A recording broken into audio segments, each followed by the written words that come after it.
Hello everyone, and welcome back to ProgPod. This is episode 13, and we are going to continue counting down our top 50 favorite albums of all time, and we're going to do 30 through 21 today, so we're going to get right into that.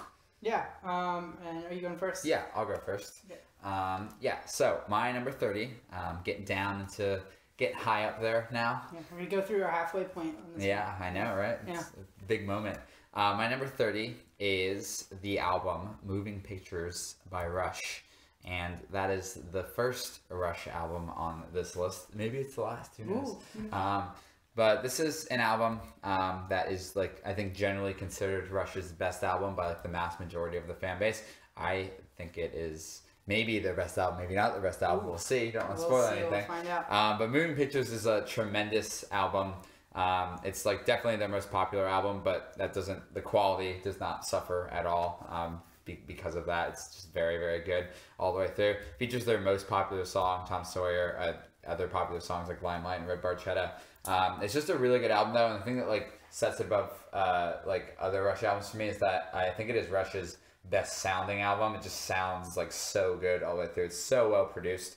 And also, like, the popular songs are some of Rush's best popular songs in a collection together. But the thing that, for me, sets it apart is the production and the deep cuts on this album that are, like, the lesser-known songs are some of the best songs Rush has ever put out, I think. Especially the song The Camera Eye, which is Rush's last 10-plus minute song that they released. It's just such a good song. There's so many cool, like, keyboard melodies going on. Really cool, like, lyrical themes about, like city life and, like, what living in a city, like, means, and, like, kind of, like, how, like, cities move, like, too fast, and there's, like, not any time to, like, enjoy, like, life a lot of times. And also, there's, like, a really cool, one of my, like, favorite Alex Lifeson guitar solos on The Camera Eye, which actually, fun fact, he, like, they were, like, writing the song, and Alex just, like, kind of improvised one day, like, while they were, like, playing through the song, and it was a part that, like, wasn't in the song, and he just, like, in one take played this solo, and, like, the other, like, members, Geddy Lee and Neil Peart were, like, floored, and, like, you have to keep that in the song, and he literally just did it in one take, and he just, like, kind of played it from memory by there after the take, so that's, like, interesting, because it's a really, really cool solo, like, both, like, technically, and it's really emotional near the end of the song, so I love that song, and there's other shorter songs, like Vital Signs is really cool. It kind of has this, like, weird, like, almost, like, reggae, like, type vibe, like, with the bass lines and stuff, as long as some, like, cool, like, electronic, like, drum stuff going on. Really cool song that closes off the album. So, yeah, it's just a great album. It sounds tremendous. Lyrically, it's great. Instrumentally, it's great. It kind of blends Rush's 70s sound with where they were going after this album into, like, their synth sounds in, like, the 80s. And it does, like, it's like a perfect blend of those two sounds of, like, their progressive rock sound and more of their, like, progressive, like synthy type stuff. So it's just a great album, and it's number 30. Yeah, I think that even Tom Sawyer is, like, a good song. I think it's like, one of their better, like, one of the better popular songs. Yeah. It's not one of their best songs, but I think that's like a really good song. Yeah, I think so as well. One of my favorite, like, popular songs. Yeah, it's a very good song. It's very well written instrumentally. It's great. I think lyrically it's great. Huh? Iconic. Yeah, and, like, I will say that it's definitely, like, one of the best popular songs, like, I think, like, maybe like my favorite, like, yes. So that's why, I think, like, the popular songs on the album are, like, really good as well, and that, like, kind of, like, helps, like, the rest of the album, and it flows, like, super well. It's a very short album. It's only about 39 minutes long, but yeah, it's really good. My number 29 is The Raven That Refused to Sing and Other Stories by Steven Wilson. This is an album that I hold, like, very dear to me. It's, like, it's the album cover I saw that made me want to listen to Steven Wilson and his related other projects, and I saw it in Eric's house. He had the vinyl just, like, sitting up somewhere, and I thought the album art was really cool, but also, like, kind of creepy as well. This album is really good. It's kind of, like, set up in a way that tells these, like, each song is, like, a different, like, story about a person or, like, an event or, like, a character almost. It's kind of just, like, a look into, like, that person's, like, lives. And this album's, like, really, like, every Steven Wilson album, it's, like, really, really sad. It's just super emotional. And instrumentally, it's, like, great. Again, sounds tremendous. Steven Wilson albums, me personally, sounds like the best. I just, like, they're so well produced and everything just sounds amazing. Has, like, some of my favorite Wilson songs on it, like Drive Home, Luminol, The Watchmaker, and I really like, what can I think of, the Raven That Refuses to Sing. Yeah. That song, like, I think over the years has grown on me, like, exponentially. It's still probably, like, after those three, like, in terms of, like, where it would rank it on the album, but, like, that song is just, like, so good. It's, like, one of the saddest songs I think he's ever written. But yeah, like, Luminol has, like, some, like, crazy, like, bass work that is, like, one of my favorite bass lines ever, and I know Eric, like, has talked about that in length on, because I'm pretty sure that song was on your top 50 songs. Yeah. In length about how good the bass is on that song. Some awesome like guitar solos, some like really cool lyrics, and awesome like piano parts and flute parts. Drive Home has like my favorite guitar solo like ever on it. It's just like the most emotional guitar solo ever. It's like perfectly placed, and it's like super technical too. So that song is like incredible, and the build up to that guitar solo is amazing. I mean, all the songs are great on this album. Like the Raven That Refuses to Sing is like this very sad piece that it's just like super emotional about this guy that like had lost his sister like a long time ago, and just like never has been able to like get over that, and just is dealing with that turmoil in his mind like all the time. Yeah, so the album's great. It like is a wonderful album that has all these very sad stories, and kind of sometimes like some sinister stories, like on the song The Holy Drinker as well. I think it's one of Wilson's best works. Yeah, that's why it's on the list for me. Okay, my number 30 is The Deer Hunters Act 2, The Meaning of and All Things Regarding Misleading. And for you podcast folks who are listening on Spotify and don't get the notifications, don't get a description, that's super good. It's The D-E-A-R Hunter. It's not the other band called The Deer Hunter, which is a lesser band, for being totally honest with ourselves. Anyways, so this is Act 2. This was an Album of the Week album. This is an album Brandon gave me for our personal Album of the Week thing we've done. And this is definitely, I think, the messiest act of all the acts. But that's not a complaint. That's not a criticism. It's very endearing, actually. And it kind of, the messiness, the rawness, the longer songs, the production that's like a little rawer than it would be later, which was like perfectly polished, is part of the charm, I think, of the album, and it's kind of endearing to it. But it's also not without its reasons for, in some ways. The album, in a lot of ways, there's one word I would use to describe it, which is angsty. It sounds very angsty. You might say that's a weird way for an album to sound that you like, because angsty has a very negative connotation. But it sounds that way because in this album, the main character is going through his adolescence. He's going through some traumas, going through his first loves, going through his first tragedies, you know. The main character's mom dies. The main character meets a girl who he thinks he loves, who turns out to be a prostitute. Not going to go through the whole story. You should like learn the whole story and listen to all the acts in order, actually. And no spoilers, actually, you know. Kind of spilled some things there. But anyways, this is unavoidable. This song is also, in a lot of the songs, I could use the phrase that they're all over the place. But I really like that about this album. The Lake and the River, 9-minute song, almost 10-minute song, 9 minutes and 45 seconds. And it actually, it's like a really interesting song that ends with like a weird chant about eating so much that you never get full, which is odd. The Oracles on the Delphi Express, which the Lake and River transitions into perfectly. It's like the best transition ever in anything. Not really, but it's like one of the best. I love that transition so much. That's like a really weird song that's very like old-timey piano stuff. It sounds like the villain on like a old Western robbing a train, you know, that's what that song sounds like. And then you've got some really sappy kind of songs that are sort of slow and sinister sounding, like The Church and the Dime, which is the very next track. And you got some heartbreaking tracks like The Bittersweet 1 and 2, Bittersweet 3. And then you've got some really happy, jolly, Smiling Swine, which is happy in a way, but actually the lyrics are very sinister. And there's kind of a sinister edge to the music, you know, kind of just that feeling of like meeting someone who has a smile there's nothing behind that smile. And that's actually literally what's happening. So it's really interesting, and the song gets more and more angsty as it goes. And then it kind of ends with Vital Vassal's Vindicate, which has this really long, which is another kind of all over the place moment. It has a very long sort of symphonic part going on, which is really interesting. And the symphony kind of like breaks down. I remember playing this to some of our friends, Sybil and Aaron, one time, and they literally were like, what the fuck is going on? Anyways, so this album is really, it's a special album. It's very it's very interesting. It's very unique. I don't think there's any album, even among the acts, that really sounds a lot like this album. But all that said, it's still a quantum leap from Act 1. There's a lot more classical instruments. Again, I said this before, but it's more epic. Act 1, it's a pretty short album. It kind of like highlights a few directions that the Deer Hunter was going to go later, but this album just like really fleshes out their sounds, really adds a bunch of things, and they would continue to add things more later, but this was like a good foreshadowing of what was to come on this album. It was really special and interesting and unique, with an excellent story to boot that you should really check out. Okay, so number 29 is one that's another Album of the Week album, and that is Gazpacho's Demon. And that is an album that came out in 2014. It is an album with just 4 songs. It's 4 pretty long songs. Got a 9-minute track, almost 10-minute track. Got a 4.5-minute track and a 12.5-minute track, which is actually the second part of the first track. And it's got Death Room, which is an 18.5-minute track. So very long. Although if you look at it on Spotify, it's kind of split up into all sorts of different parts.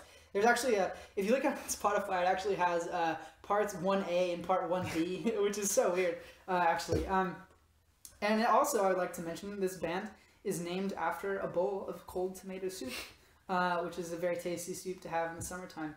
Anyways, this album, what does it sound like? Does it sound like tomato soup? Not really. It sounds very lush and interesting. It's kind of soft, progressive rock that really focuses on building an atmosphere. The violin is really important to the sounds, and they've got a mandolin as well in this album. And they're not super shreddy like a lot of prog. I know it's kind of a cliche at this point because we say it all the time, but I'm going to say it again, which is that I think this is the type of album to show someone who has a lot of preconceptions about what prog is or what it should be. And you show them this album and say, this is prog, and like, that's not what it sounds like. Although the long songs kind of, that's one trope, I guess, that it does fulfill. And they also have, their vocalist is very, very good. Their lead singer is amazing. And this album has an interesting story, which is actually, I don't know whether the apartment part is real, but apparently in the story, whether it's real or not, an apartment was discovered that had all these writings in it, and it was basically after the person who lived there had left or died or something, and they explored the apartment, and they found all these weird rantings and ramblings and notes about someone who had been hunting like this demon across the earth for centuries, and the notes were written as if they had been there that whole time. They were writing about the Black Plague as if it was like in first person, like as it was happening, and all this weird stuff going on.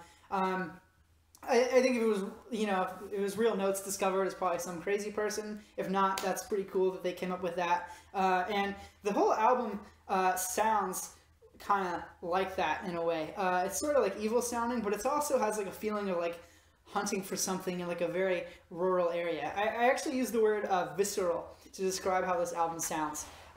They create really interesting soundscapes that just really impact me in an emotional way that's actually hard to describe. It's not like just an emotional guitar solo, which is like, oh, that's really great, or like makes you feel sad. It's just like a really weird emotion. Like, again, I think it's like walking through a lush apple orchard in some rural and distant land, and there's evil afoot. That's like my take on this album.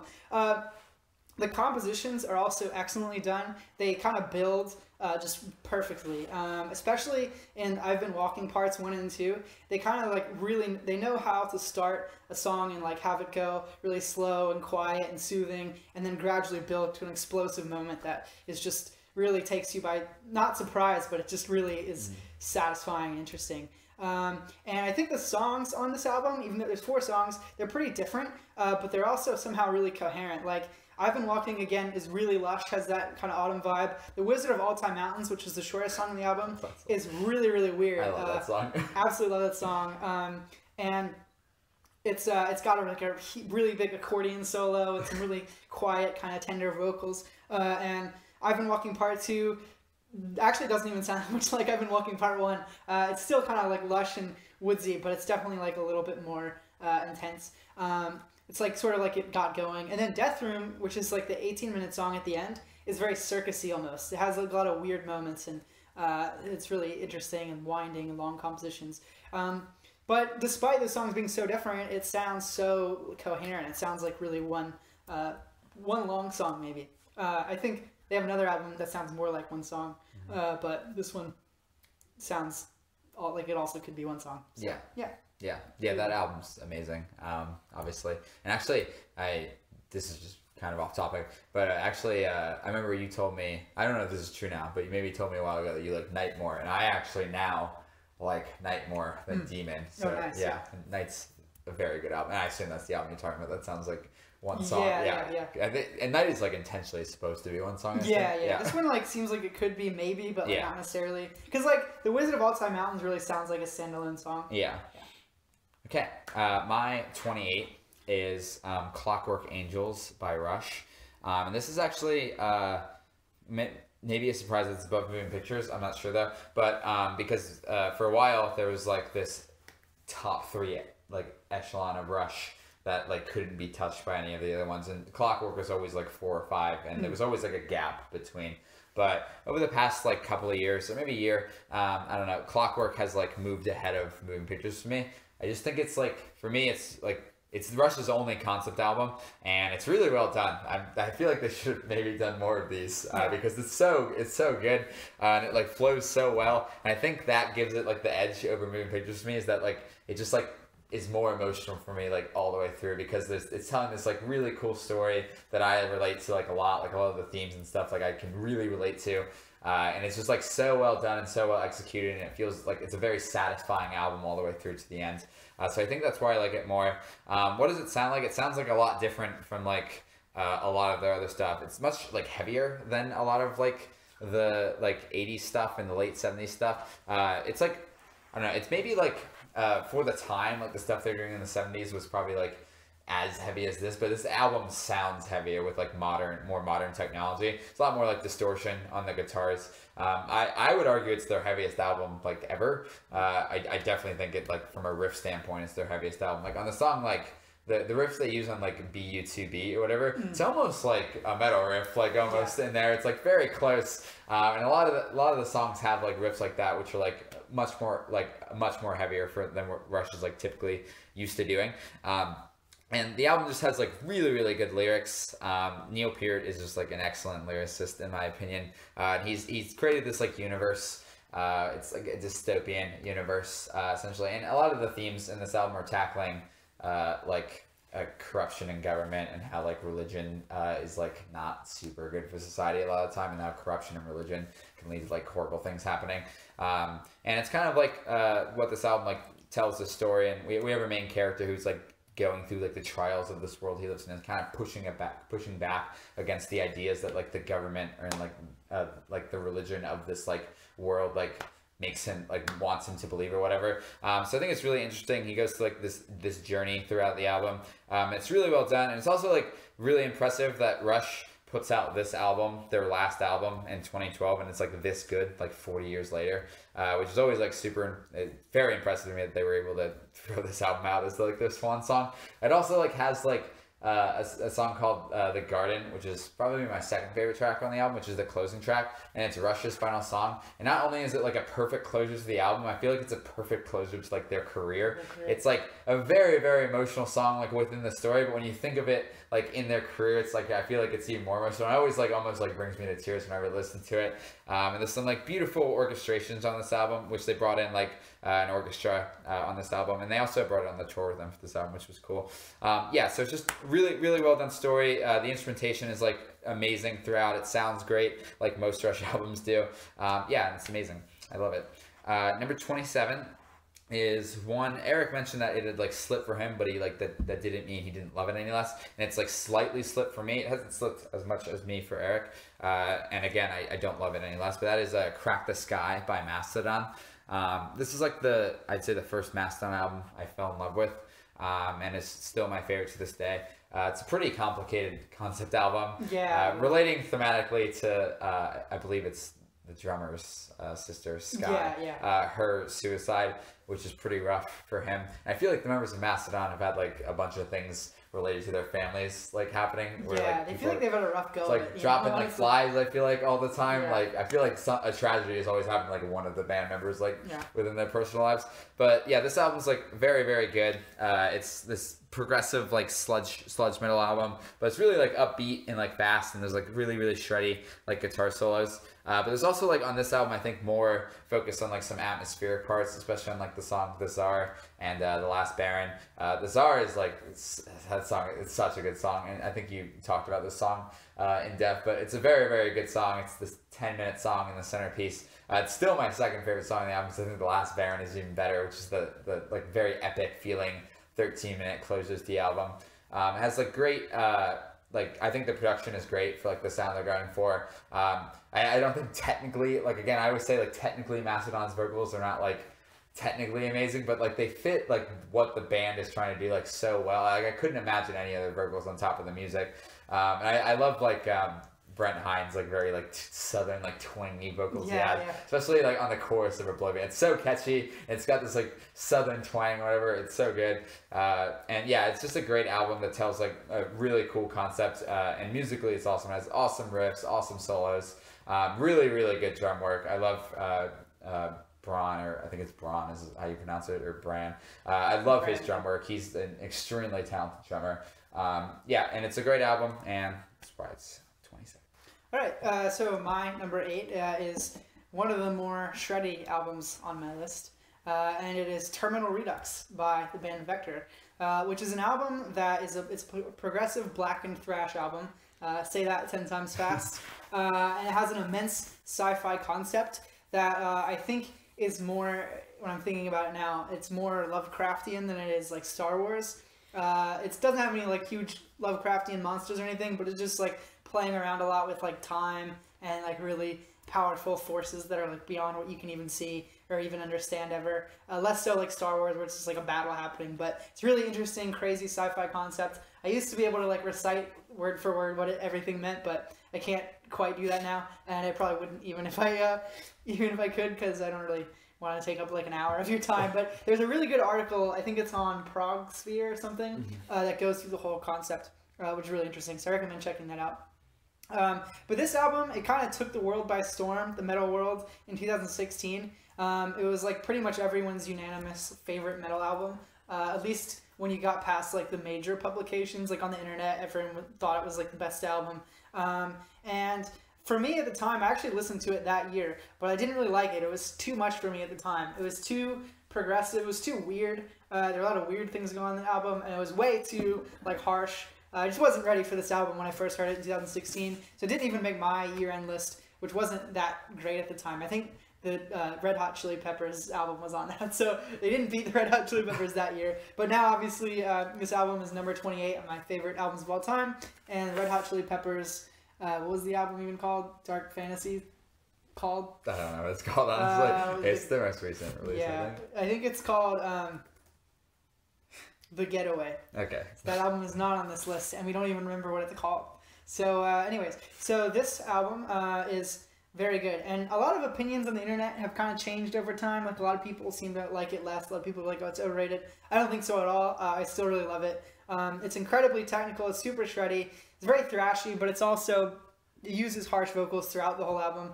Although it does have like a couple parts, couple songs even where it's primarily clean vocals, which is really interesting and unexpected because it comes like on track 8, I think. So the first like 7 songs are all just like super harsh vocals for the most part. And it's got some other stuff going on. It's just got a lot of weirdness, a lot of harmonizing with harsh vocals and like a choir even that happens in Recharging the Void. Lots of crazy guitar work, lots of soloing, lots of really fast riffs. When I gave Brandon this album, because it was another album of the week album, but one that I gave Brandon, I said it was balls to the wall, and I think it is balls to the wall throughout almost the entire album. But yeah, there are some calm parts, some interesting parts. It's just a very good album overall. I don't have like all that much to say about it other than it's just like an album that I really enjoy, and it's not like as much for me right now of when I re-listen to it. It's not like as much of a like emotional thing as it used to be, I think, which is why I think it dropped a little from last year. But it's it's still just a very, very good album that I enjoy listening to, and it still resonates with me like a decent amount emotionally, but like not quite as much as it did originally, which kind of happens. Anyways, number 27 is like couldn't be more opposite of that album, although it is still pretty shreddy, but not that much. And it is Blomljud by Moon Safari, and this is an album that came out in 2008. And this album, I say it's the opposite because it is pretty noodly. It is pretty shreddy. They have some really good guitar work going on, but it's very happy and jolly. There's not anything even remotely approaching a harsh vocal or a heavy riff on this. Although the other half of the Skye has one part where there's like a rock riff, you know, but the rest of it is like very, very tame, you know. Like if they opened for Led Zeppelin, people would be like, you guys suck or whatever because they're not heavy enough. But anyways, this is a very long album. It's like an hour and 40 plus minutes, and it's a very epic album that I usually don't often have time to listen to the whole thing, as unfortunately happens with really long albums like this. But whenever I do listen to it, I enjoy like every single second of the album. There's no filler or anything. There's nothing I would trim off. There's no songs where I say, oh, this song could not be on the album. It's all amazing. And it's one of the happiest albums on the list. It's actually, I think this is definitely the happiest album on the list. I think I said that about the Yes album, but this is actually like even happier than Yes if you can imagine it. But it's also super epic, and it's just so good. And I know that's like pretty a basic thing to say, but like it's not a concept album at all. It just like has a lot of really good songs about interesting things. Like it has a song about Woodstock, has a couple of songs about like literally flowers. It has some songs about fairy tales and like kind of mythology and stuff and like the future, things like that. Some of the songs I'm not 100% sure what they're about, but it's really interesting. So what is interesting about the album? First of all, it has lots of really cool guitar work, like I said before, but I'll elaborate on that a little bit. They have a lot of really interesting rhythm guitar work going on all throughout the whole thing. They also have a lot of soloing going on, a lot of melodic soloing, but also some shreddy solos here and there, and also some different kind of tones put on the guitar, some different kind of effects that they use. Like on the song Yazgur's Farm, you know, it's about Woodstock, but they have like sort of a folky, almost country like so riff good. That they do. But it's so noodly and shreddy, but it's such a great song. And that song is amazing. And a couple of the songs also, like in addition to it being like super melodic, they have some really kind of emotional, kind of tender moments. Like on The Ghost of Flowers Past, the main chorus, that song, when they go back to it, always kind of gets to me and like makes, you know, I don't like tear up or anything, but it's kind of a happy emotion. I'm like, oh, that's like so cool. And so do a lot of the songs, especially like the end of Methuselah's Children is really good. But actually, one of the things I like the most about the album that I haven't even mentioned yet is the vocal work. The vocal work is absolutely incredible. There's all these crazy harmonizations going on. And all the vocalists are really talented. And I've actually seen videos of them doing it live, so it's not just like studio magic or anything. They're like so talented. They do these crazy harmonies. First of all, the first song on the album, Constant Bloom, is all just like an a cappella thing where they're all singing together. And it's beautiful. It sounds so good. Which I actually have like a little bit of a thing for albums that start with kind of like harmonized vocal like that are a cappella, or like mostly a cappella. Track of the Clock. Yeah, absolutely love those kinds of albums. It's super good. It's super great intro, but they also do it in other parts of the album, and they do it like, even though I absolutely love that and it's beautiful, they do it in kind of more interesting ways throughout the album. Like in The Ghost of Flowers Past, they have a part where they're harmonizing like that, but then I don't even know the musical term for it, but it kind of derails. Like they're all sort of like singing along, harmonizing. I think the word might be like pitch shifted, because like they kind of like gradually like shift their pitch away from what the main rhythm is that's like still playing, and it's super weird, but it's really cool and it works so well. They do that as well on Other Half of the Skye, which is a 31-minute track on the album. So this album has like a 15-minute track and three 10-minute tracks and a 30-minute track, so it's crazy. 31-minute track actually. So it's a very good album. I absolutely love it. And yeah, so it's just a really awesome album. Kind of weird, but like it's one of those albums that like if you're already a prog fan, you might think like, oh, like normal people would like this. but it's actually kind of not though. Yeah, because like, there's so much like stuff going on. I feel like we often try to convince ourselves into that Mm-hmm. because we already like prog and we hear something like this and we're like, like that sounds like I nice. think other people could like this, and then you play it and like immediately they're like, turn this off. Yeah, I know. Yeah, I turned on like Lover's End Part 3 one time. By the same band, and that just like is what happens. I feel like people are just like, "What's this? Turn this off." And I'm like, "What? How's that? Nice, it's so pleasant sounding." Like, it doesn't have growling. Yeah.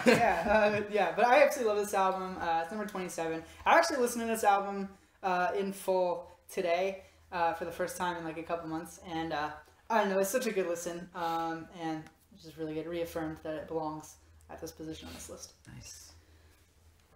All right. My number 26 is a new addition. This album was not on here last year. It wasn't on here last year, and it's quite high up considering it wasn't on here last year. And I don't know if this will surprise you. Maybe it will, maybe it won't. Can I see if I can guess what it is? Yeah. Do you want me to guess, or do you? I do want you to guess. Okay. Yeah. Is it Southern Empire? No. Okay. The album is The Color Spectrum by the Deer Hunter. The complete color spectrum. Oh, nice. Which is the Deer Hunter released 9 sets of 4-song EPs, and then they all put them into one giant gargantuan of an album that is like 2 hours and 24 minutes. So basically, the Deer Hunter is so good. Eric has talked about them a lot, and I will maybe talk about them more in the future. But this album is an album that like I think like the acts are the things that like immediately drew me in, and I think this album took like longer for me because it wasn't like the acts. I was like oh, the acts are like the acts, like and it took me a while to like really appreciate this as something like separate and different. But this album is like so good. Like I said, it's like 9 sets of 9 sets of 4 songs, and they each represent a color. And it's like really amazing how well the songs like give you that color musically. Like it's like I remember the first time I ever listened to it, I tried to like guess, and I think I got like most of them right. I obviously looked at what the colors were, and then I guessed. Like it's really like I don't know, the way that like the instruments are played and the emotions and the style they're playing really like it makes you just like feel the color, which is a really weird thing to try to explain to someone. I feel like it makes you feel a color, but like emotionally I like resonate with that color when that color is like on or whatever. And also like not only that, like every single set of 4 songs kind of has its own like unique like style. Like this album is super varied, and I think it's like the epitome of like why the Deer Hunter is like a prog band, because they literally dabble in like so many different styles. Like Black, the first one, is kind of this like industrial rock sounding kind of thing, which the Deer Hunter has like never done before up to this point in their career. And then like Red is more like of an alternative rock feel, and then they jump into like Orange, which is kind of like this old like 60s like rock type thing, like softer rock type thing, and then they like jump into like Yellow, which is like more of like this like indie like type stuff or whatever, and I might as well just go through all of them now. But Green is like more of this like folky type thing, this like singer-songwriter folky type thing, and they have this Indigo is like this more like electronic based type music, and then I think Violet is the one that sounds most like the Deer Hunter on the acts. It's this more orchestrated stuff, and it's more like very epic sounding songs. So like every like color has its own like unique like genre basically that they're playing in and like kind of dabbling, and they do them all like so well. Like if you just put on that and be like,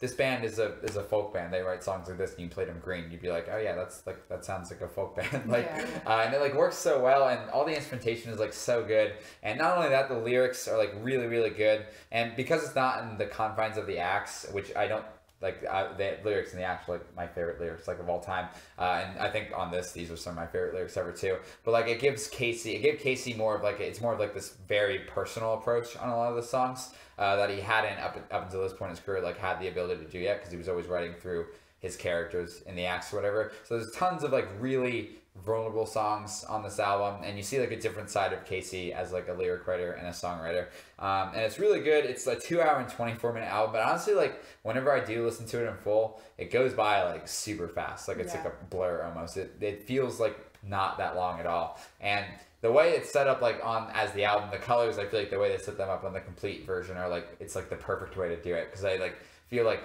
the way it ends on white is always like so perfect. So it's just a really good album. I love everything about it, and it's 26. I actually did the test for my friend Andrew, where I like played a random 2 actual random songs and saw if he could guess the album, and he could. Yeah. Guess the color. Yeah, it's like that well done. Yeah. And it's a super interesting like concept, I guess, type thing to do something like that. And next up is 25, and it is Awake by Dream Theater. And Dream Theater is one of my favorite bands of all time. And actually, I used to prefer 6 Degrees and Images and Words, which have both been on this list, but they are now lower. Awake is now 25, and it's definitely my favorite output of like early Dream Theater. Awake is like a really, really good album. It kind of like doesn't sound like Images and Words at all. It comes like directly after, like very shortly after. I think it was a year, or maybe it was like 2 or something like that. But it kind of didn't sound like that album like at all. Which like you would think you'd have a slower progression, but with Dream Theater you never really have that going on. It's like Awake I think is like much heavier than Images and Words. There's a lot more like heavier riffs going on. I think a lot of like the melodies are like less like pleasant sounding to like the ear, I guess, like for like someone who doesn't like heavier music or whatever. I think it's personally is my favorite James LaBrie vocal album. I think he just has like incredible range on this album and is stretching his voice in so many different ways. He does a lot of like, he's very diverse on this album. He can hit like all the high notes that he normally hits. He kind of has this more like raspy tone he uses and gets like more aggressive with his voice a lot too. Kind of like he kind of has some moments where he like kind of does some like Russell Allen from Symphony X type stuff. Yeah. And then he does some like very like tender type stuff, which he's like known for doing. So I think it's like his best performance. I love how the album like is set up. Has some very cool songs. I think it has some really underrated Dream Theater songs, like the fan base like doesn't appreciate as much as like I do. The song "Scarred" is like a really, really good song. I think it's like it would be in like my top 10 or top 15 Dream Theater songs all time. It's got like some super cool bass lines, some really cool like guitar riffs. There's a really cool like keyboard and guitar solo that like happens near the end of the song that's always like mega emotional for me. It also has like I think one of Dream Theater's most unique songs, which is Space Divest, which is like the closer, which is like this really it's like this like love song, like ballad about like love falling apart, which the old keyboardist wrote, Kevin Moore. And it's very like emotional song. I think it's one of their best songs from like a lyrical standpoint, and it's like definitely their best like ballady type song. But it's got like some really cool like piano work, which I think is like a really cool melody that they keep returning to. And actually, like weirdly enough, they like use that melody in like other songs on the album, which is like strange to me because it's not a concept album at all. So that's bizarre. It also has like this cool suite of these 3 songs in the middle called "A Mind Beside Itself," "Erythmania," which is an instrumental, which is a tremendous instrumental and features some incredible guitar work from John Petrucci. And "Voices" is like this like 9-minute like centerpiece on the album that is probably my favorite song on the album. Just like a really cool song that has like lots of like really heavy moments and lots of like more like tender moments, kind of like whispery like James LaBrie vocals, which I always find like very soothing. Like some very like singing a lullaby. Yeah, and then it explodes into like one of my favorite John Petrucci guitar solos, which is like mega technical and like very emotional. So it's just like a really cool album that has like a lot of different sounds, and I think I like it like. I like retroactively, I like how different it is from Images and Words, even though I love Images and Words. I really like how that's the progression they took after that album, because it's so different from that album, like sonically, and it's just a very good album. Okay, so my number 26 is another album by the band Gazpacho, and this time it's Night, which was released in 2007, and this album is interesting. It's 5 tracks. Whoa. You're getting crazy. Yeah. Technically on the album it's 5 tracks, but it's really all one song, and a lot of bands say that their album is just one song really, and then it's like not, and then it has like gaps between the songs still, and it has like parts where it's like very obvious. But I feel like this album really is like all one song. It flows like it is, and it's super good. And I like this for similar reasons that I like the album Demon, but it's like a different soundscape. Whoa. So I mentioned when I was talking about Demon how I thought it was like, very autumny, very autumnal, and it's also very like lush sounding but also kind of evil. And this one's still like definitely kind of evil, but this one's more like nighttime. And the Nighttime evil. Yeah, it's during nighttime evil. And so they still build, like I said, they still build an amazing soundscape, but it's a different soundscape. And the album is like darker sounding than Demon for sure. They focus more on the rhythm and like a pulsating rhythm with the guitar and also the bass, which is really awesome. And the vocalist Jan Henrik Ohm, which I hope I'm saying that right, probably not. That's pretty good. I could never have done that. Yeah. So he's like has a lot of parts where he's holding back. He's kind of like there's this kind of sense of power behind his vocals that every once in a while breaks through in these like violent sections, which I'll kind of get to. But it's very kind of nighttimey, which actually it makes it one of my favorite nighttime driving albums ever. So it's like the best nighttime driving album. But and also the violin still plays a really big role on this album. Violin's a big part of the sound overall, but I'd say it's a pretty different role. It actually, there's a lot more violin soloing on this, and there are whole like minutes that go by where it's just a violin solo. It was very fragile sounding and very like kind of, it's very centerfold and like focused. And I feel like Demon has a little less of that. I feel like Demon, it still uses the violin quite a bit, just as much, if not more. But it's more centered around the music. It's kind of dancing around the music. But in this, the violin's like playing you a dirge, you know? It's like really evil sounding and really kind of almost the most threatening a violin can be. And the whole album feels very threatening. Like I said, the power behind the pulsating rhythm that feels like it's just going to jump forward. And it's very interesting, it's very alluring, makes it a really evil sounding album. And the power kind of does burst forward. It has all these really powerful moments where Jan, our vocalist friend, goes in and he just really sings very loudly and with a lot of energy and with amazing range. Some of the best range, I think. He's one of my favorite prog vocalists, actually. Absolutely amazing range and just an awesome vocalist. And also it has these like shrieking guitar solos that happen alongside that, which Demon doesn't really have very many like guitar solos or anything like that. So this album, it's very different from Demon, but in a way it's like similar. It's still similar in what they try and do. It's basically Gazpacho. It's like they're like a painter, you know, and Demon was a painting of like a lush forest with like maybe again some like evil thing going on in the background, and this is like a painting of like nighttime, you know. It's just a totally same style of painter, still like maybe a tasty oil painting, but very very different actual painting. And I've said before, I think that this album is like driving a black car through a cyberpunk city or highway. And there's like, it's very crime infested, it's very gritty, you know, but like you're not crime infested and gritty, you're like driving this sick like Mercedes or something, you're like the Batmobile. Anyways, and there are also a lot more electronic instruments or electronic kind of flourishes going on. The electronic parts are rarely ever, if ever, front and center, but there's kind of some subtle electronic undercurrents that are going on throughout the whole album that really add to the vibe and the nighttime vibe. So it's really interesting. I really love this album. That's why it's number 26.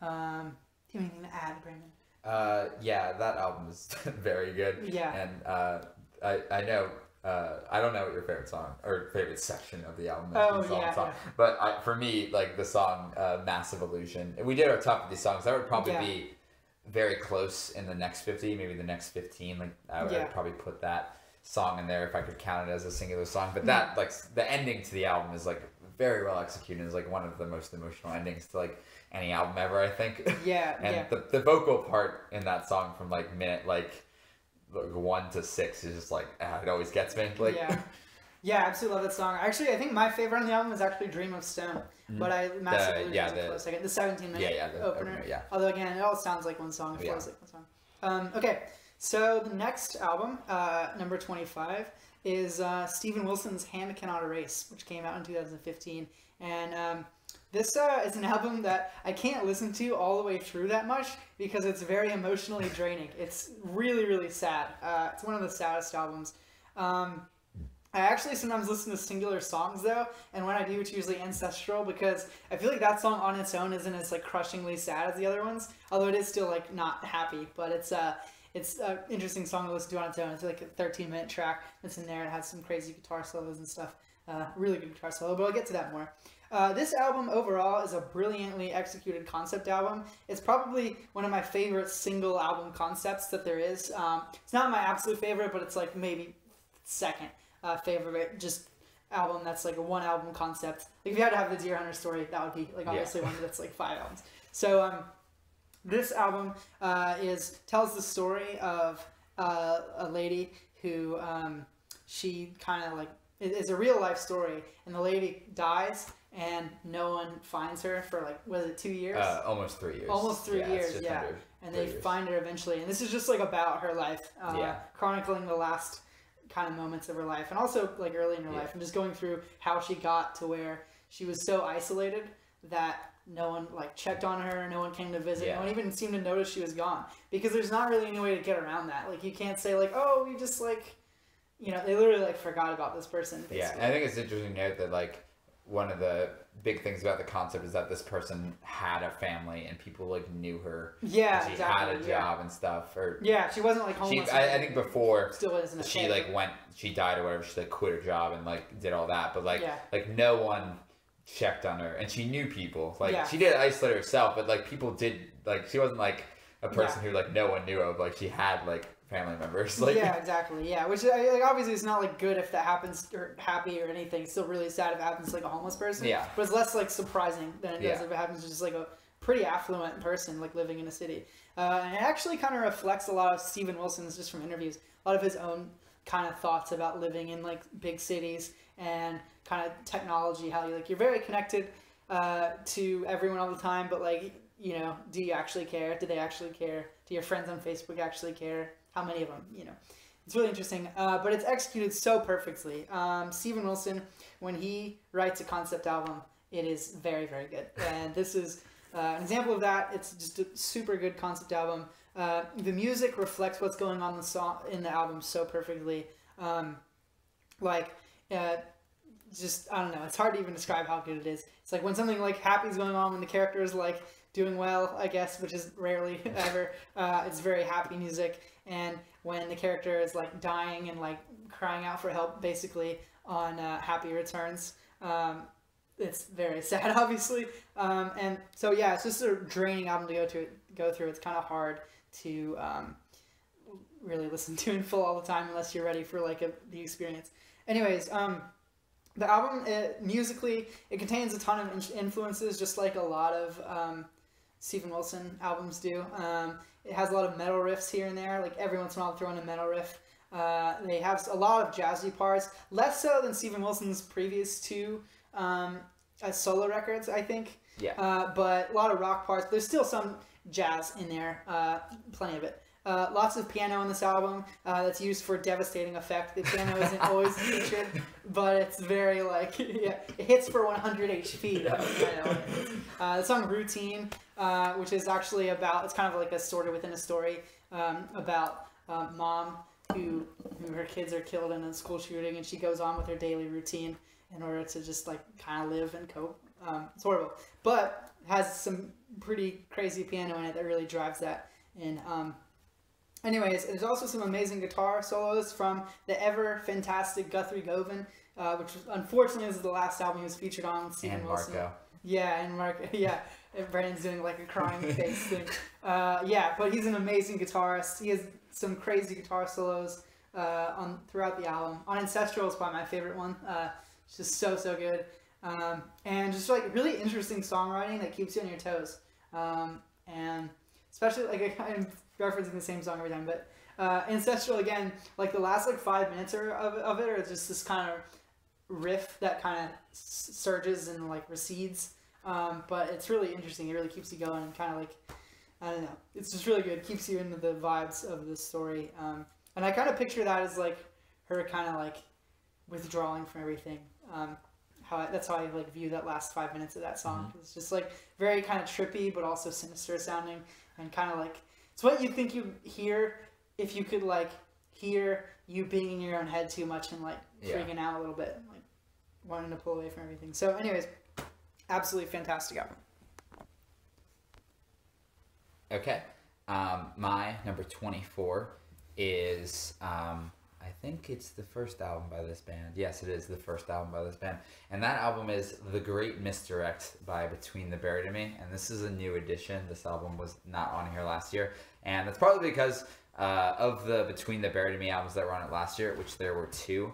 I hadn't listened to this one as much, but I have listened to this album relentlessly over the past couple of years now, just like all of the other Between the Buried and Me albums now. Yeah. And this is just like a brilliant album. I think it's like, I don't know, I feel like it's not underrated. I feel like the fan base doesn't underrate it, but maybe it's underrated in the prog community as a whole in their discography, because it's such a good album. It's really, really well done, and it's so different from Colors, the album that preceded it. And it's also very different from the album that came after it, which is Parallax. And I feel like it's almost like the forgotten masterpiece in between those 2 albums that are often considered masterpieces. It's a 6-song album. It's just under an hour long. Just very long songs. I think it's 9 minutes, 11 minutes, 12 minutes, and then what is the 4th song? Am I missing one? No, sorry, there's an opener. It's 3 minutes, 9 minutes, 11 minutes, 12 minutes, 5 minutes, and then 17 minutes. So it's got a lot of really, really long songs. It features some of their most creative work, I think. It features their longest song, Swim to the Moon, which is the closer. Which, depending on the day, it is my favorite song on the album, but Fossil Genera, the 12-minute song, might be my favorite as well. But yeah, Swim to the Moon is one of their shreddiest songs, I think. There's a really, really long instrumental passage where everyone's just going absolutely insane. But it's still I think the song is still written very well, and it still holds true to the song. And there's a lot of really cool vocal moments on that song. A lot of super harsh vocals that are really impressive. Not as much, there's not a ton of clean vocals except in the choruses, which are really well done. It's also, the choruses on the song are sung clean, but then in the background they are doing harsh vocals on top of it, which is really good layering of the vocals. It adds an extra emotional effect for me. So that song's super cool. It has a really cool part in the open where it when it opens the song, it has this really cool drum thing they're doing, and then it goes into a riff, and then they full stop the riff and do this this for 2 seconds, do this really quick strumming acoustic guitar thing, and bust right back into a different riff. It's super cool. So that song is really cool. Obviously the song Mirrors and Obfuscation are the first 2 songs of the album, and they kind of just blend into each other perfectly. And Obfuscation features one of my favorite BT Bam guitar solos ever. The solo around the 7-minute mark is just sublime and just uber technical. And the song I was talking about, Fossil Genera, has this really cool circusy piano opening before exploding into this this pretty heavy riff, and then again toning it back down to this this kind of ragtimey type vocal verse that kind of builds and builds into a heavy riff again, and then it just absolutely goes nuts into this full on progressive deathcore just onslaught of sounds.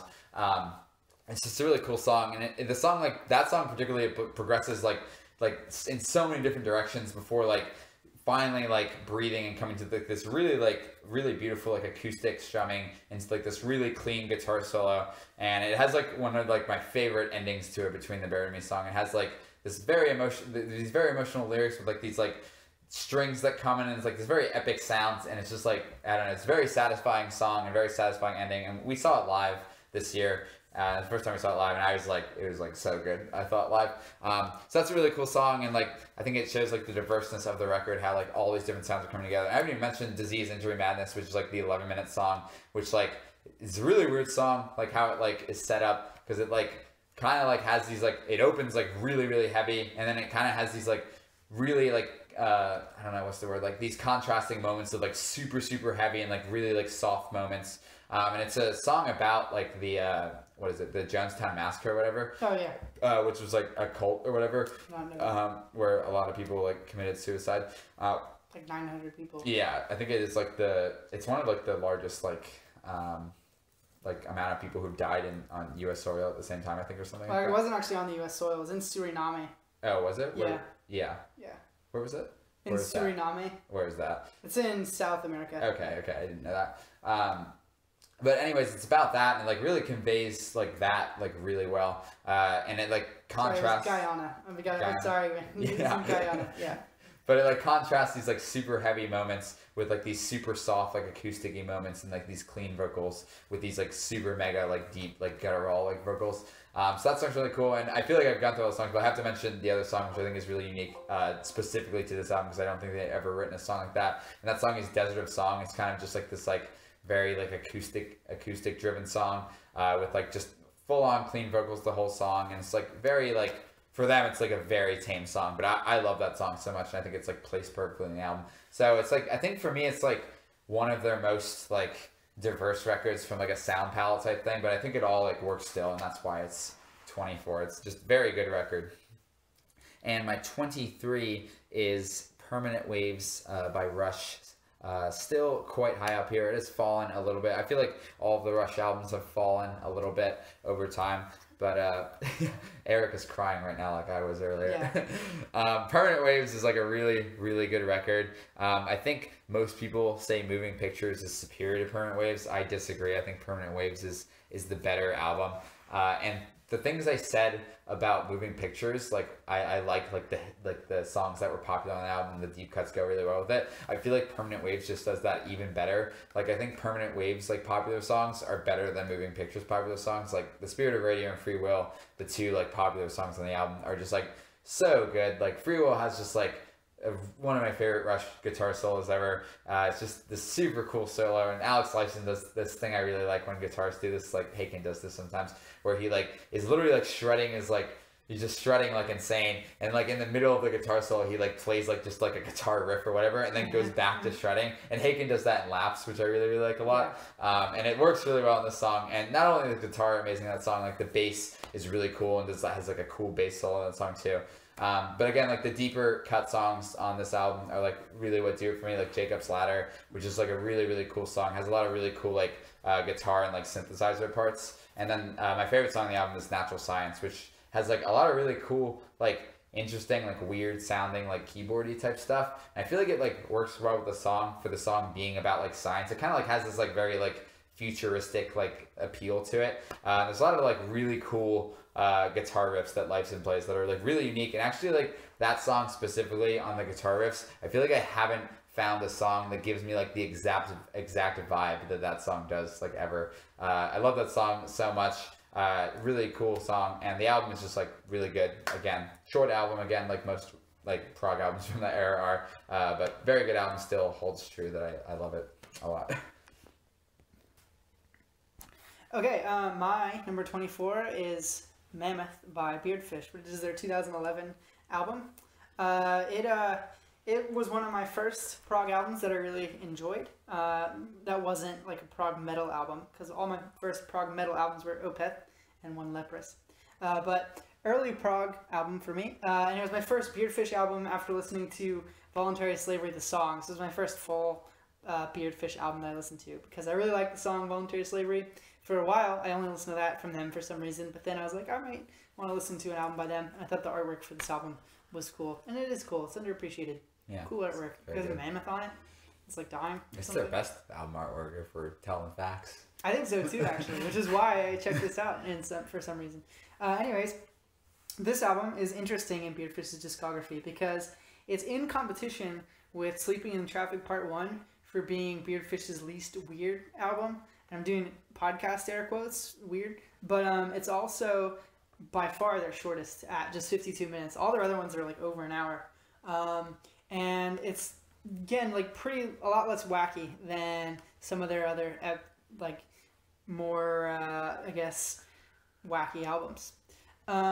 It's just, like, got some really good songs on it, which is why I love it. Because normally what I love about Beardfish is all their crazy, weird stuff going on. They're all over the placitude and their wackiness. And this album has less of it, but I love it, and I think it's really good because all the songs are just really good. There's 7 songs in the album. They're all about, like, a lot of them are about different topics. They're all about different topics, really, and there's a lot of different sounds present on it. The Platform, as the opener, it's like somewhat heavy for Beardfish at the time. Has kind of like a really rocky riff that kind of like gets you going, and it's just like kind of feel like I want to dance when I listen to that song though too. It's really energetic. And no, the second song in the Stone said If I Could Speak, which is a 15-minute song, we talked at length about that song, both of us did, in our top 50 favorite songs of all time, because that is a song that is in my top 50 favorite songs of all time. Just an absolute epic, absolutely amazing. It's really good. Tightrope, we said this sort of a lot, very tender, very gentle song. It's very folky, but it also has some kind of rock moments. It's about being in a relationship and just like kind of the trials and tribulations of figuring out whether you need to stay in a relationship or leave it, and just all that kind of stuff, and just kind of the anxiety that goes, especially when like a relationship is starting. And then you've got Green Waves, which is almost like it's very like heavy, got some heavy riffs. It's almost a metal song. It is a metal song. Yeah, it has some like crazy riffs going on. It's really fast riffs. Really a lot of guitar soloing going on, which is was really surprising for me because Beardfish, when they want to be, are quite technical actually. It's kind of overlooked, I feel like, but they can be quite technical. And Green Waves, they have some really shreddy guitar solos going on. A lot of fast stuff going on. I wouldn't say that Rickard, which I'm probably just going to keep calling him Rickard.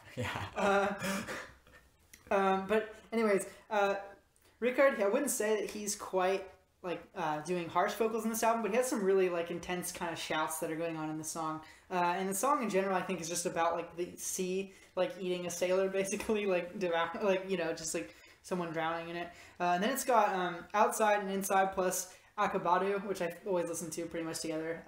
And those are just like the instrumental part of the album, which are just like Akakabodu. Is an amazing song that's very difficult to pronounce. Instrumental track. Got a crazy saxophone solo that's really like abrasive. The first time I listened to it, it actually kind of turned me off because it's just very, very loud. It kind of pierces through the rest of the instruments going on, but it's really interesting.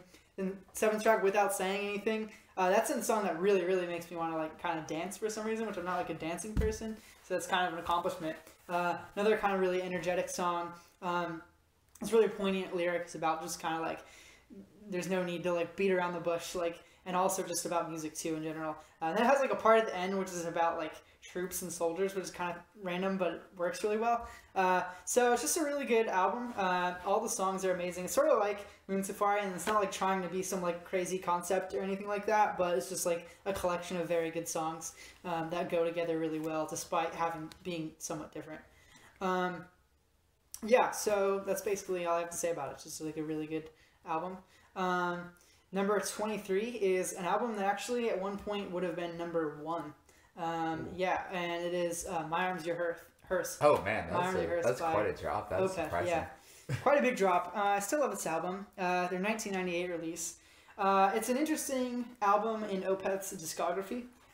It's their 3rd album overall, and it's kind of in the middle of a transition for them. When they first started off, they were very, very young. They were still very young when they made this album, but I think Michael was like 19, if that, when he recorded his first album. And they were pretty, they had like a really good idea, they had really good ideas, they had a really good vision, but I feel like the execution wasn't like all there. And a lot of people, myself included, really like their first 2 albums, which are Orchid and Morning Rise, for being kind of like adventurous and all over the place and really interesting, and it was still a very unique, interesting sound for the time. But Opeth and it was very black metal inspired as well at the time, and very long, meandering song structures, especially on Morning Rise, which famously like doesn't have a song below 10 minutes, and has like a 20-minute song and all that, and a 14-minute song. It's just a very good album. But it's like very all over the place, and it doesn't sound super professional. Like that's not really the reason why people listen to it. It's because it's professional. And Michael, he's not quite as good as he would get at harsh vocals, and he's not, and they're not as good at their instruments yet. They're still good. They've always been pretty good at their instruments, but they weren't quite as accomplished on their instruments yet. I feel like they almost like a lot of the members of the band at the time, because they had like a lot of members left between that album and this album. I think a lot of the members hadn't fully committed to living a life as a professional musician, besides Michael, who obviously had. And this album is kind of in between that sound and their later sound, which was kind of a famous sound that everyone knows, which is kind of their classic Opeth prog death metal, with long songs, but not as long as on Morning Rise, and a little more professional with like excellent production and some of the best harsh vocals in the business, and also some of the best clean vocals in the business. And this album, it captures them in an interesting place. It's got some shorter songs than on Morning Rise, and it's a concept album, which is interesting. This is one of 2 concept albums by them. And it's a really interesting concept, actually. And it's also just it's got some really muddy production, which I think actually kind of serves the songs very well. And it's also very, very layered. Later on, they would become more layered, actually, and have all these crazy layers going on. But this is the first time they really experimented with that, having like tons and tons of stuff going on all the time. And they do that on this song. And because of that, it's a very like hard album to digest. Because of that, and then like on the one end because of that, and then on the other end because the production isn't like amazing. It isn't like crystal clear. It takes a lot of listens to even hear some of the stuff. But because of that, it's a really good album. It's a really like endearing album. It's really kind of raw sounding, and it's really like not very many albums sound like this with their like kind of harsh vocals, or with their harsh guitar playing, intense guitar playing. Like not that many albums sound like this. But you know, as I said, at one point it was my favorite Opeth album, and the reason why it was my favorite Opeth album was because it had like all these crazy. They had a really crazy concept that was really interesting to me, basically about someone who dies and then kind of like is viewing his lover moving on from him, and just like about all the emotions that would go into that. And it's really well executed concept. They have all these like the emotions flow really well, sort of like Steven Wilson's Hand.Cannot.Erase, where the music really is perfect at conveying what emotions the main character is experiencing. But in my opinion, I don't like the concept in this album as much as Hand.Cannot.Erase, but I think it does an even better job at that very specific thing, which is one of the reasons why I liked it so much, and I still love it. Still an amazing album at number 23, but I like other albums more now, even other Opeth albums, just because my tastes have like adjusted a little bit. But there's still absolutely amazing moments. The song When, the end of the song When the guy who's, you know, viewing his wife moving on from him is kind of like lamenting about the situation. That's like an absolutely beautiful moment. It always gives me goosebumps. Demon of the Fall is one of their best songs, I think. And it has like a really crazy transition where it has these kinetic acoustic strumming that transitions into kinetic harsh strumming, and then Michael Ockerfeld's insane harsh vocals come on. His harsh vocals developed a lot from this album, from Morning Rise to this album, and they would actually develop further, but still, absolutely amazing album. Also, Karma is an underrated track in their discography, I think, has a really interesting clean section. A lot of people don't even know it has a clean section because it's not that long, but it also has a very long, like 2-minute outro thing where Michael is just going absolutely crazy with his harsh vocals. Not a very accessible song, not a very accessible album on both ends. Again, because, you know, some people can handle like all the super technical stuff and all the super muddy, and all the super kind of flashy guitar playing and all that kind of stuff. But a lot of those people aren't the same people who like muddy production. The people who like muddy production, I feel like a more minimalist thing. So I feel like this album doesn't appeal to that many people, but it's very good, very interesting place in their discography, and really good. I said really good again. Do you have any thoughts, Brandon?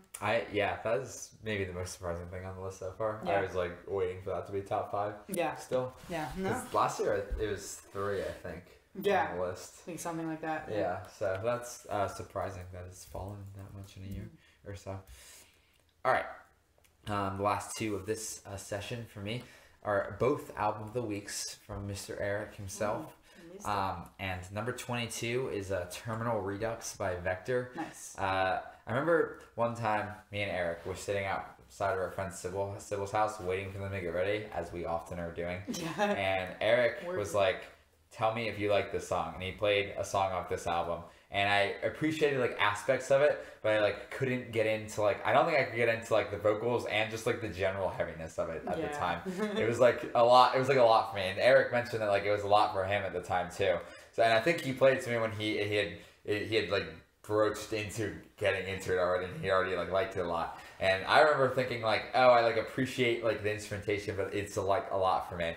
And he gave it to me for album week like I don't know if it was shortly after. It might have been like a little while after. But when he gave it to me for album of the week, I was like ready for it. And I like liked it like immediately. I thought it was so good. The instrumentation is just like absolutely insane. Like Eric said, Balls to Walls, like the perfect example. And it's literally 10 songs, and they're not clean vocals until the 9th track. Collapse. Collapse is the first time you hear clean vocals on the entire album, and it's actually clean vocals for like half the song. And then there were like, I'll get into that, but anyways, so yeah, it's like really, really heavy like the entire time. There are very seldom moments of like calmness and like clean vocals and just like stuff like that. So it's like an album that like I feel like this is like one of the most difficult albums on my list to like listen to or get into. It takes like, I feel like it takes incredible like attention to listen to it because there's so much stuff going on, and I don't think it's an album you can listen to just once if you want to fully experience it, because like I have listened to it many times, and I still every single time I notice something different. There's just so much intricate guitar work and drum work and bass work. I mean, it's just like a lot to handle, and they throw out like every note at you possible, like in very interesting ways, but it's just like a lot at once. And the album like kind of doesn't even like the start. It just like immediately like goes into like a stupid fast riff. It just goes like straight into the album. But it's like a really cool concept, like Eric said. I think you're like slightly more familiar with the concept than I've read the thing too, but I'm not like, I don't like memorize it. I have to like read the lyrics if I want to follow the storyline typically. But I like generally know what's going on in the story when I listen to it at this point. And it's really well executed, and like I think like a lot of people, at least that I'm aware of it, like Eric said, it was like definitely like most people thought it was like best metal album of the year, and I would like agree with that probably. Or maybe I wouldn't, but it would definitely be up there for me that year. But anyways, it has like I remember the only complaint is that like a lot of people like didn't like the vocals, but I actually like loved the vocals. I think they like fit perfectly with the music, and I think David DeSanto is like a very talented vocalist. But it's very they're very hard to get into, I think, because they're very like streaky and just like they're very harsh and very quick. Like the delivery is like really quick, and I think they're like, I think like when I think of like things I could show to like our friends that they would really hate, I think like Vektor is like one of the top things to play. Like, because I think the vocals are like, I think they're even more unappealing than like a lot of the growling stuff. Like for like those people, because I don't know, they're just like, I think. To some people they may seem like grating on their ears or whatever, but I absolutely love the vocals. But anyways, the album has like a tremendous story that like flows really well, and the music kind of like correlates this story. It has like really cool like super shreddy guitar solos, really awesome bass work. The drum work is amazing, and also like not only like is the solos impressive, like honestly it's like one of my favorite like riff albums ever. I think the riffs are just like so good, so interesting, and they're like constantly changing. Like I feel like they don't stick to one riff for more than like a second, and they're like, all right, I'm fucking bored with that one, let's like go to the next one. Like so they do that like a lot, so like I feel like there's never a moment where I'm like bored during the album like at all. It's like constantly changing, and it kind of all is like this balls to the wall like heaviness for like 8 songs. Then you finally get this like I remember I told you when I talked about it, I was like super surprised when like the song Collapse came on. That was like this really clean, like kind of like slower guitar part being played, and these really like calming like clean vocals coming in. And I was like, is this like a different album, like whatever? And it kind of like builds to this like moment where he does these like cool like almost like they're not like spoken word, but they're kind of like slower paced like harsh vocals, which are really interesting and I think work really well. And they kind of build up to this like awesome moment in this song. And I'm kind of detailing this song a lot because Collapse and the final song Recharging the Void are my 2 favorite songs on the album. And they kind of build up to this awesome moment where the guitars have this like really cool thing where it's like and then it goes into like an awesome riff and like some really cool harsh vocals, and it goes into like then that song has like a super cool like super shreddy guitar solo that's like so cool before like going back into like this slower like melody they introduced in the beginning. And then the closing track, Recharging the Void, I talked about that on my favorite songs. Just very well done, like incorporating like lots of influences. It's very thrashy, it's very shreddy, a lot of like obviously the blackened vocals there, and then there's like that really cool like choir part in like the middle that's like very like, it's almost like very serene moment before going back into like the final like 3 to 4 minutes of the song, which is always just like mega emotional for me closing the album. And I think like when I first listened to this album, I gave it like a very high rating to Eric, but I always wondered, and I gave it a high rating because I loved the music so much, but I don't think when I first listened to it, like the emotional appeal was like quite there with like some of my other favorite albums. And I always wondered like, I always wondered, is this an album that is ever going to have like the emotional appeal of like other albums, I think, like of this echelon? And it actually has like easily like risen to that like test. This album was like very, very emotional for me. Yeah, so it's a really good album, and it's 22. And the next one, which I said is another album of the week, is an album I probably think is even more emotional, and it's pretty weird as well. It's weird in like a very different way though. It's not like heavy at all. It's just like very weird concepts, very like some weird like instrumental moments, and some weird like lyrics and vocal stuff going on. And that is Pink Lemonade by Closure. Ooh, that rose quite a bit, didn't it? In Moscow. Yeah, it was like 30 last year, I think, or something like that. Yeah. It's higher than it was last year. I do know that for sure. Yeah. And this is an album, it's weird because I really, really love this album. And every time I listen to it, I'm like, oh my God, that album is so good. But I actually like don't listen to it that much in full for whatever reason. I feel like it's one of those albums, and it might be intentional and I don't even know it, but I feel like it's one of those albums I like don't want to like overplay, I feel like. And it's like one of those albums that I maybe listen to it once every like 8 months, which is kind of weird, like all the way through. I listen to like songs every now and then, but like I don't listen to it all the way through once in a while. And then when I do, it's like always like an incredible listen because I don't listen to it all the time. But this album is like has a really cool concept that's like super hard to explain. There's an article, the lead singer like details every single song. Yeah, it's like a track by track. Yeah, I can't explain it to you. It's very weird. It's very well written. The lyrics there's a lot of like really like wacky lyrics on this album, but there's also a lot of like very like super serious like lyrics that are just like really well done. We talked about the song Mauerbauer Kite, yeah. Which is like one of like the most emotional songs to me ever, which is like kind of placed in the center. It's like this song about a relationship kind of falling apart. But there's also like a lot of really cool like weird moments like on the song, that song Pink Lemonade transitioning into God, why can't I think of what the next song is called? Oh, Neoprene. Neoprene, yeah. Yeah, Neoprene Byzantine. Yeah. Yeah. And there's like this, I don't know, it's kind of like this like loungy type music with this like, I don't know, I always think of like this like erotic dancers like singing to like our main character or whatever and trying to like lure him into something like bad or whatever. And I don't know, she like, what did she say? The lyric is literally like, I'm a yummy slice of heaven, yeah, I'm just the kind you like.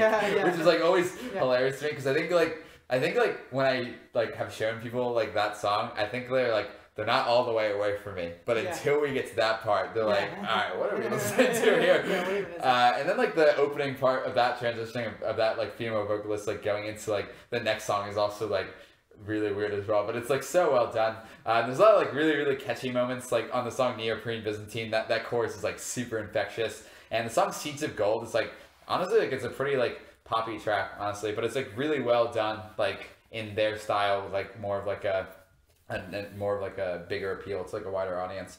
So it's just like a lot of moments like that are really catchy, but a lot of moments that are also super weird. Like I think the song God, why am I struggling with the song names right now? The 9-minute song, Brahmatron, that Brahmatron song, which has like a really like catchy chorus, but then like the final like the second half of that song is like this really kind of weird like these vocals that are kind of pushed to the back and kind of like reverby, and there's like a bunch of like really cool like guitar solos going on over top of that, which is like a really like weird shift in the song that like works really well. Yeah, so it's just like a really good album, and also ends with like a really weird like keyboardy like almost like I don't know, I don't even know how to describe the final song. It's like it's like 8-bit like pop. Yeah, it's really weird, but it's like it's actually by a guest like band. Oh, is it? Oh, I did not know that. I thought they did the keyboard work. No. But anyways, yeah, it's a really good album. It's like very, very, very emotional. Yeah, and it's 21. Okay, my number 22 is another Steven Wilson album, and it's The Raven That Refused to Sing. It was released in 2013. Another early prog album. That is 3 early prog albums for me in a row. And this one is actually the album that preceded Hand.Cannot.Erase. But I think it's actually very, very different from Hand.Cannot.Erase in a lot of ways. It's a lot more jazzy, for one, in musical style, and it's got a lot longer songs. It's only 6 songs, and all but 3 of them, I guess, like half of them are over 10 minutes, but the other 3 are also like somewhat long songs. And it's just got a very kind of dark vibe. Honestly, not similar to Night though, in a different way than Night. It's like weirdly less sinister, even though it's still like dark. You know, it's like more sad than Night. Night is like evil. You know, this is like just sad. Anyways, that kind of makes sense because each of the 6 songs is actually a separate ghost story, and it's a separate story about like some kind of ghost type event that happens. The first song, Luminol, which Brandon talked about the album really well, has that crazy bass line and everything. Musically, it's awesome. And that song is actually about a like a busker, like someone who like plays music on the street, and like they are there every day, like forever, but they're so like bad, they're not very good at all. And so like the joke is, it's not really a joke, but it's kind of the whole thing is like he's there, like not even death can stop him from like being at that corner like playing music. Drive Home is a story about like a guy, basically about someone blocking out the memory of like a car accident from happening where his lover was like killed, but kind of imagining her there and sort of reliving it, which is a crazy interesting thing. Drive Home also has like my favorite guitar solo of all time by Guthrie Govan. The Holy Drinker is actually another song about a guy who's like a holy person. Steven Wilson says like a TV evangelist, like someone like that, who is just very holy roller, you know, you're going to hell. He's telling everyone that, but he's also an alcoholic. So the devil challenges him to a drinking competition, and he loses, and then he goes to hell. And yeah, so the rest of the songs also, there's a couple more sinister songs. Like The Watchmaker is just about like a husband who's like married to his wife for like 50 years. And he shows no emotion. He's just busy doing his watches. And then one day he kills her and buries her under the floorboards, which is a lot like The Telltale Heart by Edgar Allan Poe. But it is interesting. So it's basically about all this kind of, each song is a different ghost story. And it kind of has these sort of sad, melancholy, dark kind of vibes that kind of match its iconic album art that helps Brandon and kind of me too get into this tasty genre of music. But yeah, it's just really interesting. My favorite thing about the album, the thing that like elevates it above some of Steven Wilson's other work, is I really enjoy the sort of sprawling, meandering song structures that happen, and I really enjoy the guitar work, and the bass work is really exemplary here, as it was in the other albums. But for me, this album is just like even more so.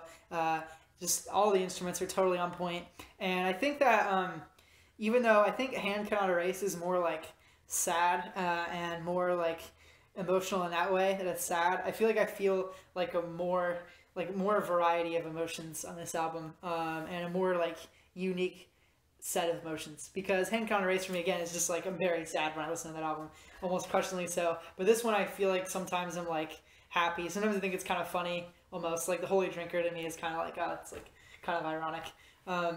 Anyway, so I really enjoy that, and I really enjoy all the instrument playing. It's very diverse sounding, and it's really good. So that's my number 22, Steven Wilson. My number 21 is an album that came out last year, and it is Repetitions of the Old City, Part 2 by Jack of the Clock. Jack of the Clock are a band that I've talked about on this podcast before, and a song or an album was featured last time. I had How Are We Doing and Who Will Tell Us on here last time at number 31, I think.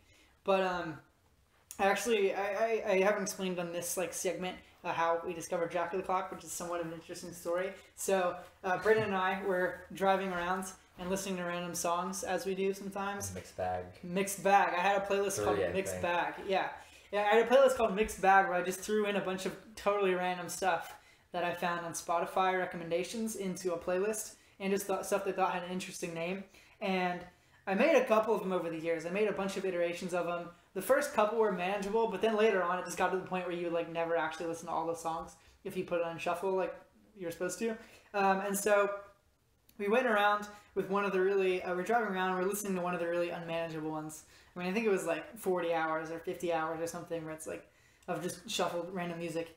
Anyways, the song comes on by the band Jack of the Clock, And we'd had a string, I think, of songs that like weren't that good, you know. Also, the name. We thought the name was silly. The band name, and then the song was called "The Old Man and the Table Saw." Yeah, it was. Yeah, it was "The Old Man and the Table Saw." And so we were like, "Oh, this is gonna be so weird and wacky."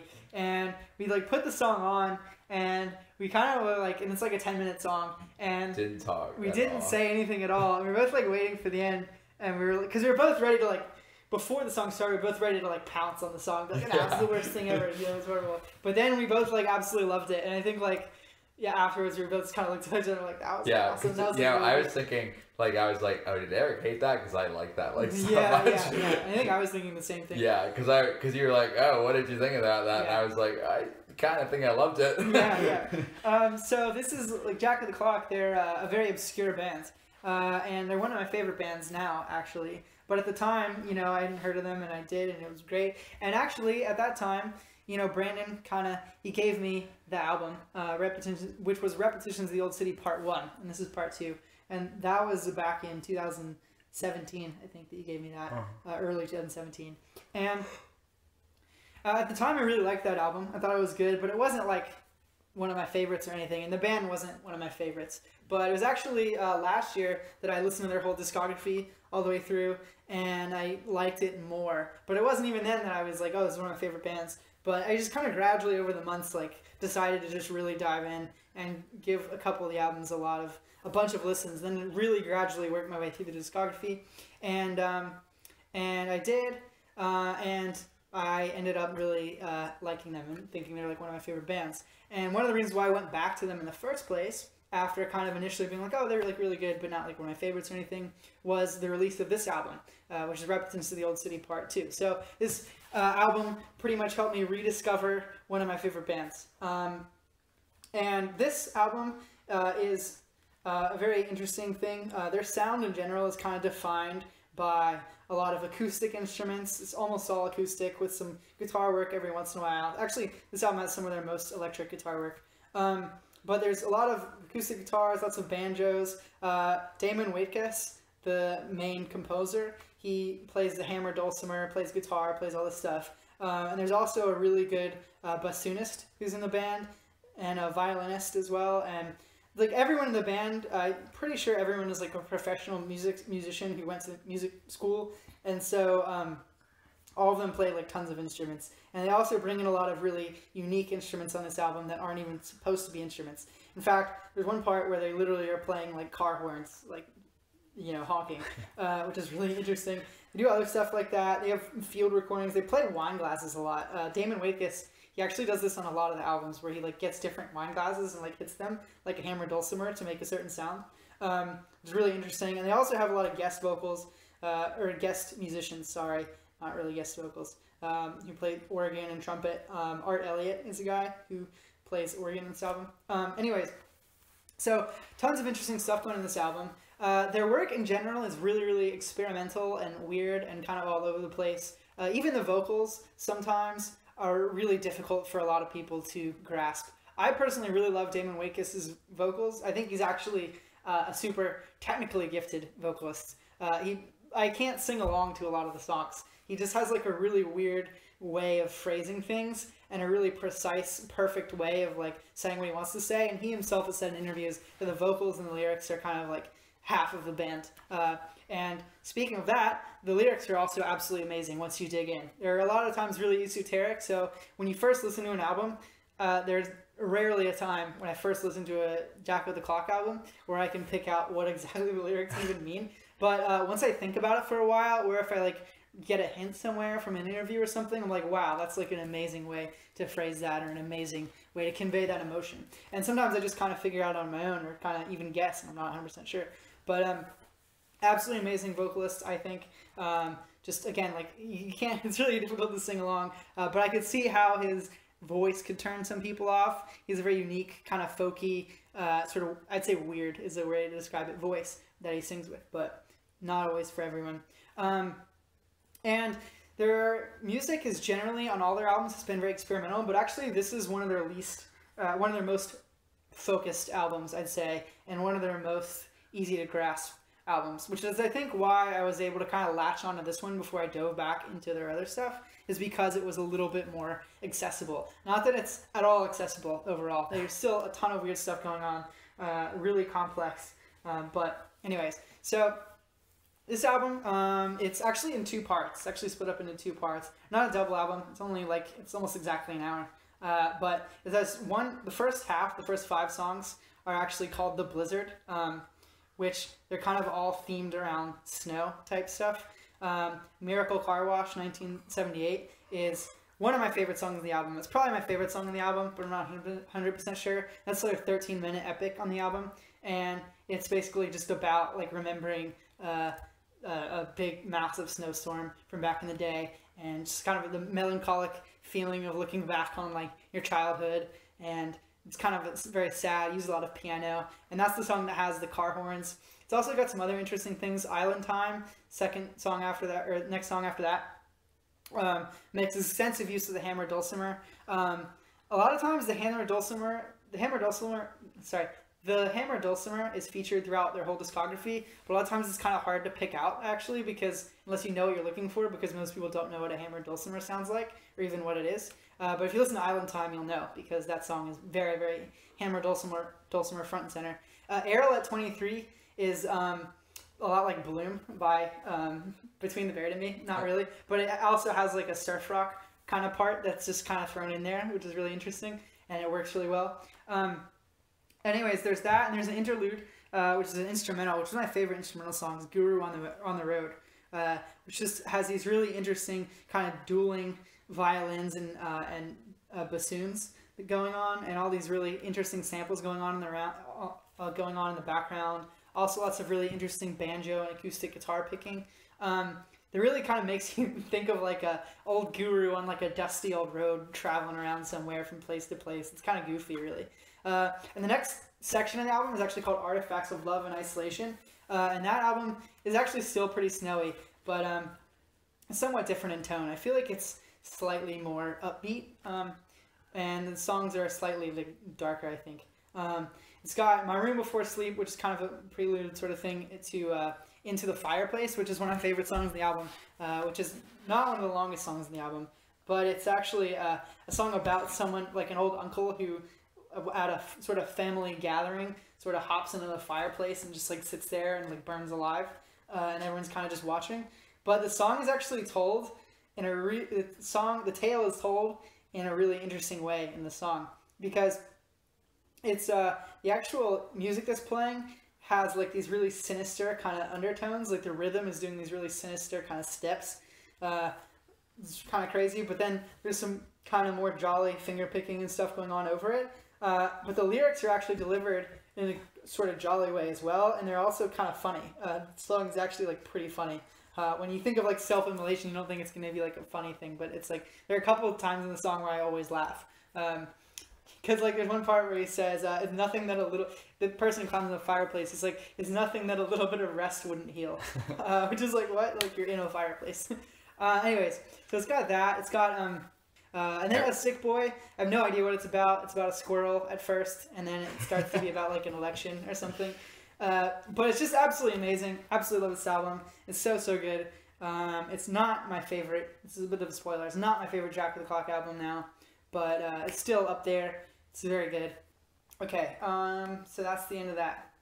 Yes. Yeah, so that was episode 13 of ProgPod.